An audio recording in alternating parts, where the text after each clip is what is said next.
Alors bonjour, aujourd'hui je vous emmène en Loire, à Vouvray, sur une signature, une grande signature de Vouvray, Philippe Foreau, au Clos Naudin. Et la particularité de cette dégustation, aujourd'hui je vais faire une dégustation comparative sur ces deux derniers millésimes que sont, sur son vin sec, que sont 2012 et 2013. Au service, on peut constater qu'on a pratiquement la même robe. Peu de différence en fait à l'œil. Et la deuxième chose que l'on peut remarquer également, c'est que les deux vins présentent une très très belle glycérine. Il y a un fort côté huileux, donc pas mal de densité sur ces deux verres. Si je travaille un petit peu le millésime 2012,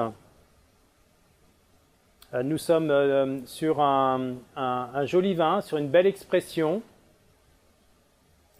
On peut constater également déjà le côté minéral qui prend doucement le dessus. On a un côté assez terreux, racinaire, sur le bord de verre. C'est une très belle expression sur la finesse du chenin. Si je lui compare au nez le 2013, un vin plus vif sur 2013, moins de relation au terroir encore. Ça va venir, il va falloir attendre. Plus sur le fruit. Un millésime assez mûr. Des alcools présents, volatiles, mais beaucoup sur la fraîcheur. C'est très très agréable et assez aérien, d'une très grande finesse. Alors en bouche,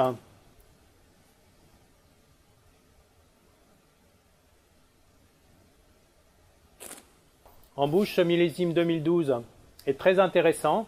On a beaucoup de gras en entrée de bouche. On le voyait déjà sur sa robe. C'est très présent en bouche. Ça vient bien occuper l'ensemble de la bouche. Et tout de suite, la patte de chez Philippe Foreau, nous avons une tension qui se prononce, une droiture qui s'affine, beaucoup de rafraîchissement. C'est bien expressif sur le fruit. Alors qu'on avait déjà une minéralité olfactive, sur la bouche, on est encore très très fruité, avec de fins amers pamplemoussés sur la finale. C'est une belle histoire, le vin n'a absolument pas de marche, il est d'une droiture et d'une pureté remarquable, c'est frais, c'est vœu à souhait. Alors bien sûr, ça peut déjà être au service. On va privilégier plutôt le plat de hors d'œuvre, les salades maritimes, le côté saumon également. Il va falloir un petit peu ajouter toujours une relation avec le citron, donc un saumon fumé avec son filet de citron. J'irai également déjà sur des poissons pochés, beurre blanc citronné, un petit peu de persil. On n'ira pas sur le poisson en crème, mais sur vraiment la fraîcheur du poisson. Je vais comparer à ce millésime 2012 le millésime 2013. On a pratiquement la même robe que sur 2012. Par contre, les volatiles très présentes sur ce vin sont beaucoup plus sur le fruit et moins sur la minéralité. Belle entrée en bouche également sur ce millésime 2013. Par contre, tout de suite se révèle la tension. Un côté sur l'agrume beaucoup plus prononcé que 2012. C'est beaucoup plus tendu. Sans doute un très grand millésime de garde. C'est très très agréable. Ça fait énormément saliver. On est déjà sur de la grande gastronomie. Alors si on compare ces deux millésimes 2012 et 2013, j'aurai plus de souplesse en entrée de bouche sur 2012. Beaucoup plus de tension sur 2013.